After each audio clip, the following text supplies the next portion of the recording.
이 세상에는 배우자 없이 사는 사람도 있고 자녀 없이 사는 사람도 있습니다. 그러나 부모 없이 이 세상에 존재하는 사람은 아무도 없습니다. 우리는 부모를 통해 이 세상에 태어난 것입니다. 좋든 싫든 부모입니다. 부모가 실수해도 부모입니다. 부모답지 못해도 부모입니다. 우리가 침범할 수 없는 그런 자리입니다. 자식 사랑은 강조하지 않아도 너무 지나쳐서 문제입니다.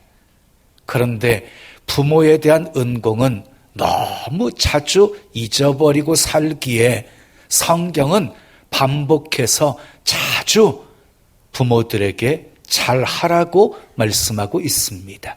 출애굽기 21장 15절에 보면 자기 아버지나 어머니를 치는 자는, 자기 아버지나 어머니를 때리는 자는 반드시 죽일지니라. 출애굽기 21장 17절에 자기의 아버지나 어머니를 저주하는 자는 반드시 죽일지니라.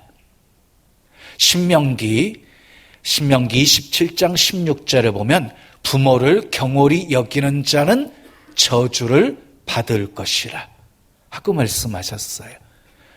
부모에게 손찌검하는 자식과 부모를 저주하는 자식은 반드시 죽이라고 그랬어요. 그리고 부모를 경홀히 여기는 자식은 저주를 받을 것이라고 말씀하고 있어요. 아주 무서운 말씀입니다. 자, 그리고요, 잠언 23장 25절에 보면은요, 내 부모를 즐겁게 하며 너를 낳은 어미를 기쁘게 하라 하고 말씀하고 있어요. 여러분, 부모님을 즐겁게 해드리고 그리고 기쁘게 해드리십시오. 오늘 본문은요, 부모님을 어떻게 섬겨야 하는지 그리고 왜 섬겨야 하는지를 말씀하고 있습니다. 부모를 어떻게 섬겨야 하는지, 왜 섬겨야 하는지, 먼저 부모를 어떻게 섬겨야 하는지를 말씀하고 있어요. 첫째, 따라하겠습니다. 순종해야 합니다. 본문 1절 말씀 우리 함께 읽어요. 시작.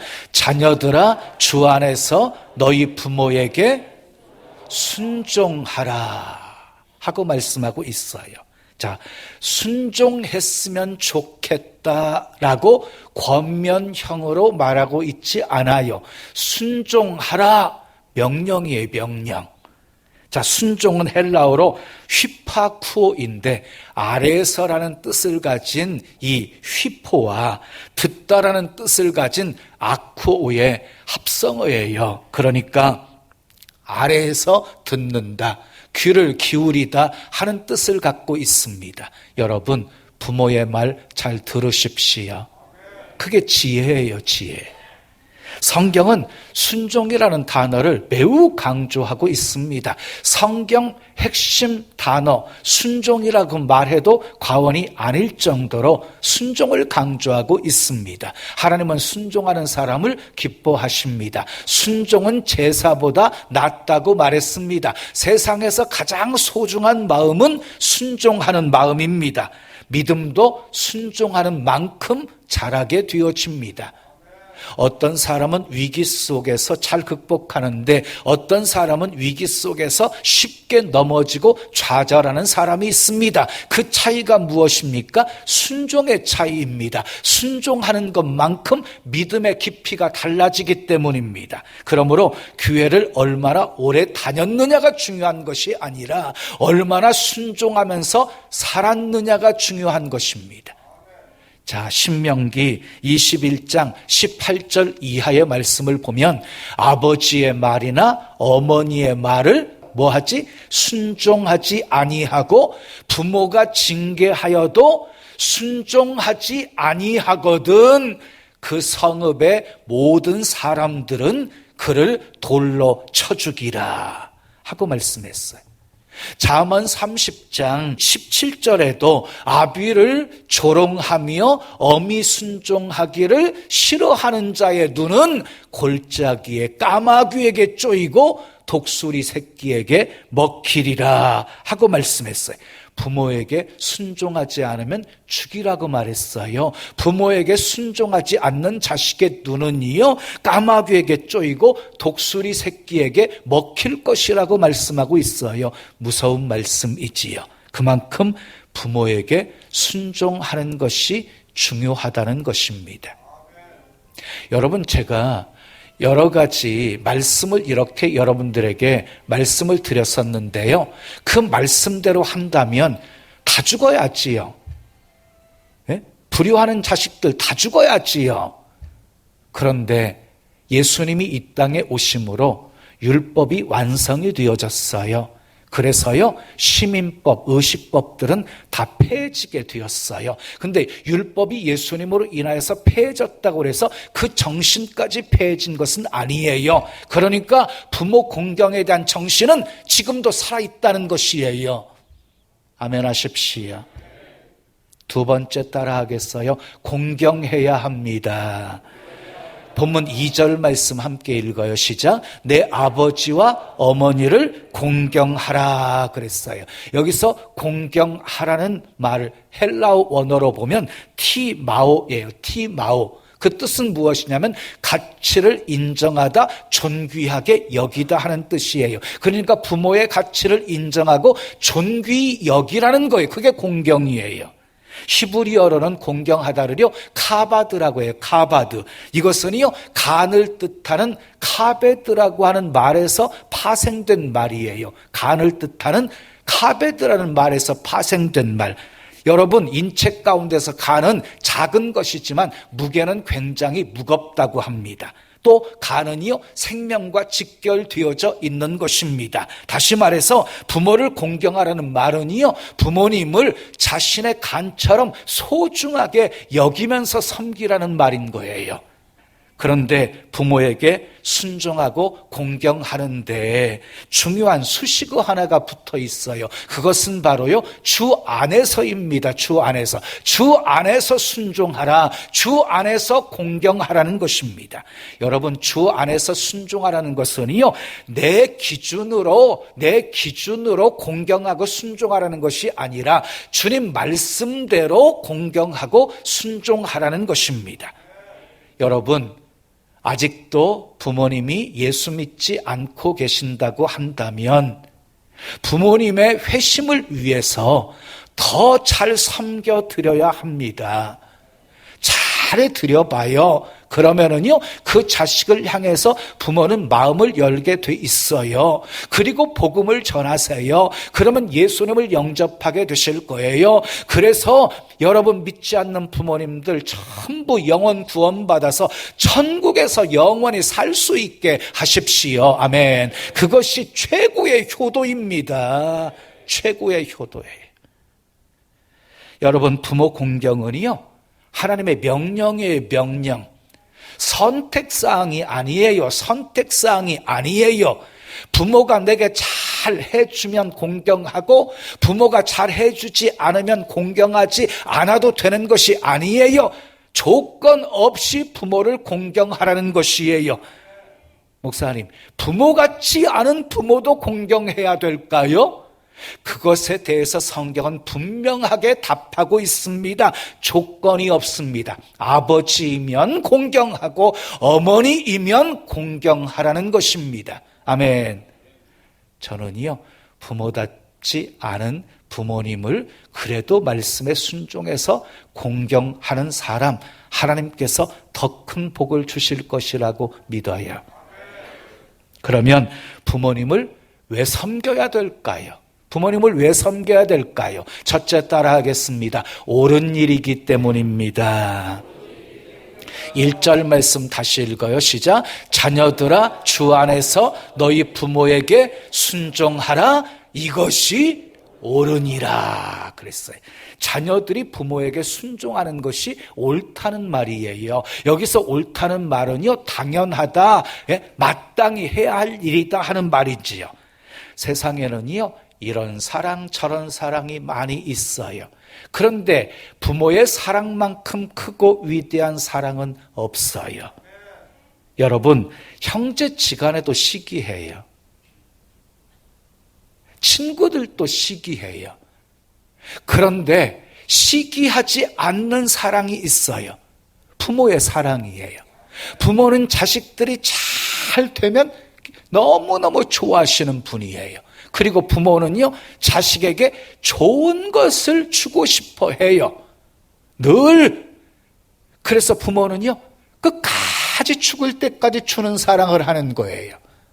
마태복음 7장을 보면 예수님께서도 이렇게 말씀하셨어요. 누가 아들이 떡을 달라 하는데 돌을 주며 생선을 달라 하는데 뱀을 줄 부모가 있겠느냐? 너희 부모가 악할지라도 자식에게만큼은 좋은 것을 주지 않느냐? 그렇습니다. 부모들은요, 내가 못 먹어도, 못 입어도, 못 배워도 자식들만큼은 잘 되기를 바라는 사랑이 부모의 사랑입니다. 부모가 악해도 그 마음은 똑같습니다. 이런 사랑이 세상에 또 어디 있겠습니까? 남녀가 사랑해서 결혼을 합니다. 결혼을 딱 한 다음에 그 다음에는 누구에게 매어 살게 되어집니까? 자식에게 매어 살게 되어집니다. 잉태한 엄마는요, 자식을 위해서 애를 씁니다. 아파도 약을 먹지 않습니다. 음식도 아이가 좋은 것 골라서 먹습니다. 태중에 있을 때부터 아주 애지중지 키웁니다. 그리고 수입의 대부분을 자식들에게 투자합니다. 기러기 아빠들 보세요. 자식들을 위해서 부부와 떨어진 그 아픔을 감수하고 열심히 일해서 돈을 보내줍니다. 세상에 이런 사랑이 어디 있습니까? 부모밖에 없습니다. 부모밖에. 그러므로 부모에게 순종하고 공경하는 것은 너무너무 당연한 일이고 마땅한 일이고 옳은 일인 것입니다. 아멘. 두 번째 따라하겠어요. 약속 있는 첫 계명이기 때문입니다. 본문 2절 말씀 함께 읽겠어요. 시작. 내 아버지와 어머니를 공경하라. 이것은 약속이 있는 첫 계명이니 그랬어요. 여러분, 십계명은요, 두 개의 돌판에 하나님께서 직접 새겨주신 것이에요. 1계명에서 한 돌비는 1계명에서 4계명, 또 한 돌비는 5계명에서 10계명을 이렇게 새겨주셨어요. 근데 1계명에서 4계명은요, 하나님과의 관계 속에 주어진 계명이고 5계명에서 10계명은요, 인간과의 관계 속에서 주어진 계명이에요. 근데 인간 관계 속에서 주어진 계명 중에서 첫 번째 계명이 5계명인데요, 내 부모를 공경하라는 계명이에요. 인간관계에서 가장 중요한 것이 바로 부모 공경이라는 것이에요.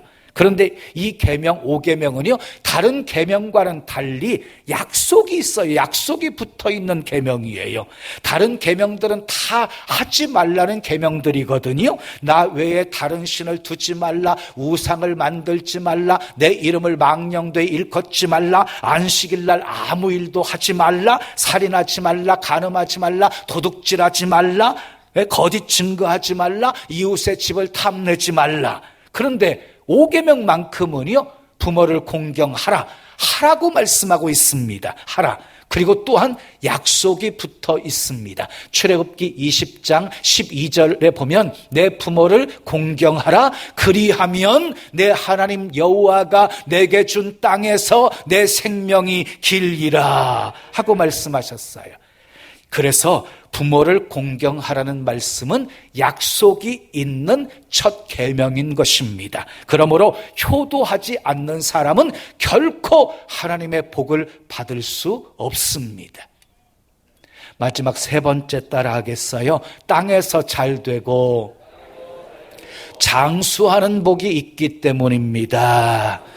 본문 3절 말씀 함께 읽어요. 3절 시작. 이로써 내가 잘되고 땅에서 장수하리라. 5계명은 약속이 있는 첫 계명인데 구체적으로 어떤 약속이었습니까? 땅에서 잘되고 장수하는 복이 약속되어 있는 계명입니다.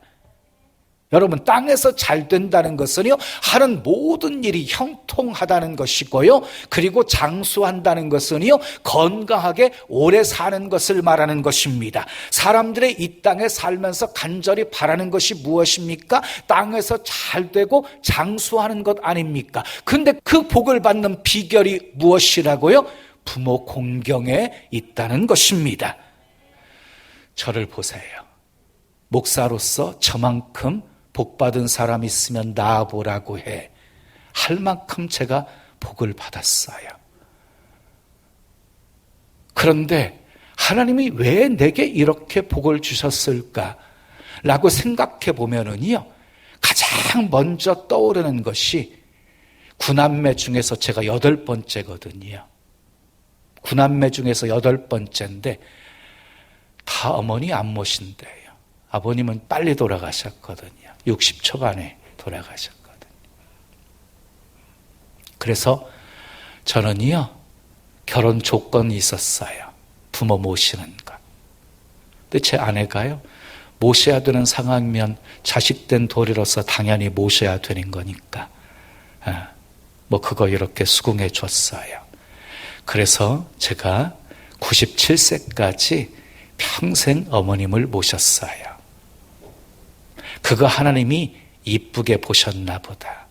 그래서 말 그대로 땅에서 잘 되고 장수하는 복이 제게 있을 것이다. 저 오래 살 거예요. 보세요.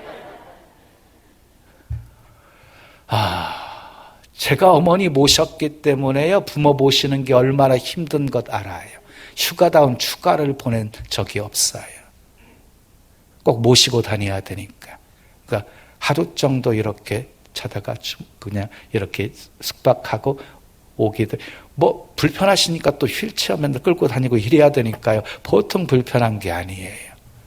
그러다 보니까 그냥 하루 갔다가 그냥 오기도 하고 어머니 모시고 갔다가 뭐 그러기도 했어요. 근데 정말 힘든 건요, 어머니가 치매가 오기 시작했던 거예요. 치매가 오잖아요. 처음에 몰랐어요. 그리고 옛날에는요, 치매라는 단어도 없었어요. 그런데 막 휴지를 모으시는 거예요. 휴지에 집착을 하시는 거예요. 휴지를 모아가지고 여기에 처박아 놓고 저기에 처박아 놓고 이렇게 뭔가 집착하잖아요. 그러면 치매인 거예요. 몰랐어요. 한 번은요, 조기에 집착을 하시는 거예요. 조기. 그리고 자식들 온다고 하면은 조기 사와라 해가지고 조기를요, 뒤주가 있거든요. 뒤주 안에다가 쌓아놓으신 거예요. 먹으라고 내놓으셔야 되는데 그렇지 않고. 그리고 나중에 여름철에 보니까 막 고자리가 막 기어다니는 거예요, 방에. 그래서 추적해 봤더니 그 뒤주에서 조기가 쌓여 있는 거예요. 그거 다 치웠어요. 깨끗하게 치웠어요. 그랬더니 그 조기 치웠다고 칼 들고 제 아내 죽이겠다고. 그때가 제일 힘들었어요. 제 아내가 형님한테 전화해가지고 제발 좀 어머니 좀 모시고 가라고. 그런데요, 정말 힘들었지만 나중에 정말 감사함으로 기쁨으로 모셨어요. 그 비결이요, 우리 아내가 한 말에 있어요. 어느 날 저에게 이렇게 말하는 거예요. 어머님, 우리 가정에 축복의 통로라고 생각하고 모실 거예요. 그리고 나서부터요, 어머니 모시는 거 힘들지 않았어요. 정말 감사함으로 기쁨으로 모셨어요. 그런데 제 아내가 마지막까지 듣고 싶었던 말 하나가 있었어요. 고맙다. 나하고 함께 살아줘서 고맙다. 이 말 한마디 듣고 싶어 했어요. 그런데 치매 걸리시다 보니까 나중에는요, 자식들도 몰라보고요, 나만 알아보는 거예요. 그래서 끝까지 고맙다는 소리 한마디 못 들었어요. 그걸 제 아내가 가장 아쉬워해요. 부모님 모시고 계시는 며느님들, 가끔 또 사위분이 또 오시기도 하시더라고요. 장모님, 장인어른.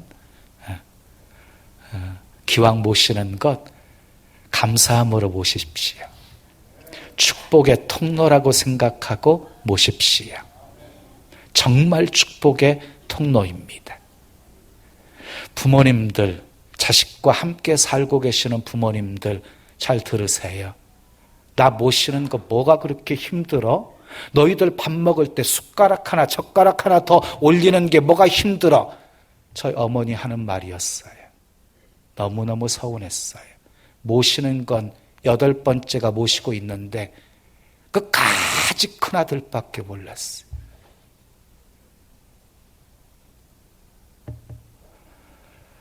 잘 모시건 못 모시건 모시고 사는 자식이 가장 귀한 자식이에요. 고맙다고 자주 말해주세요. 사람들은요, 내리사랑을 잘해요. 자식들 끔찍하게 아끼고 사랑해요. 그런데 여러분 아시나요? 그 사랑에는요, 큰 상급이 없어요. 왜? 본능적인 사랑이기에, 누구나 다 아는 사랑이기에. 그러나 부모 공경, 이 온리사랑은요, 온리사랑은 큰 상급이 있어요. 왜? 본능적인 사랑을 뛰어넘어서 역류해서 의지적인 사랑이 있어야지만이 가능한 사랑이기 때문이에요.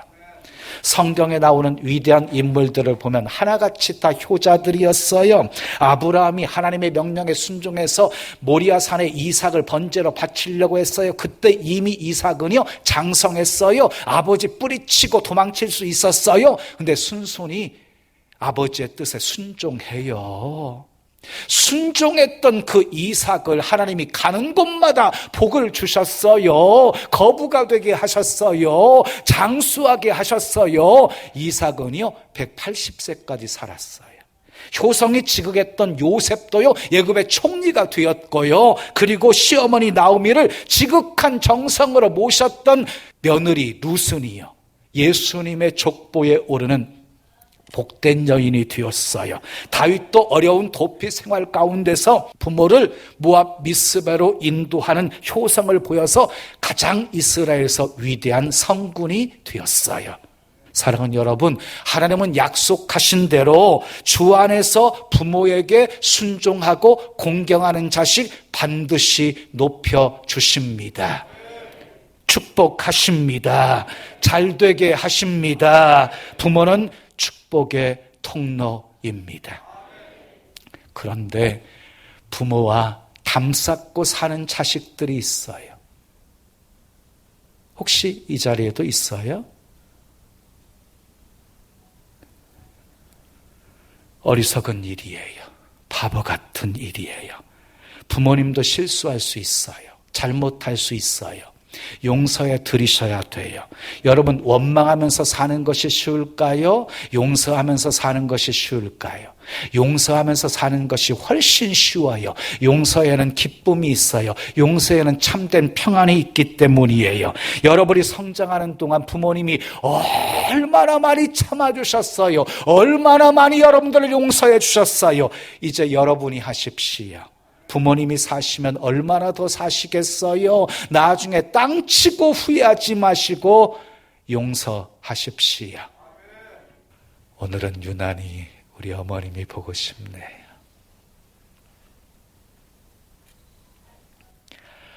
이 땅에 부모만큼 높임받고 존경받아야 할 대상은 없습니다.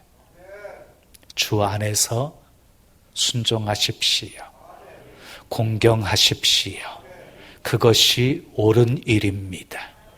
약속 있는 첫 계명입니다. 땅에서 잘되고 장수하는 복입니다.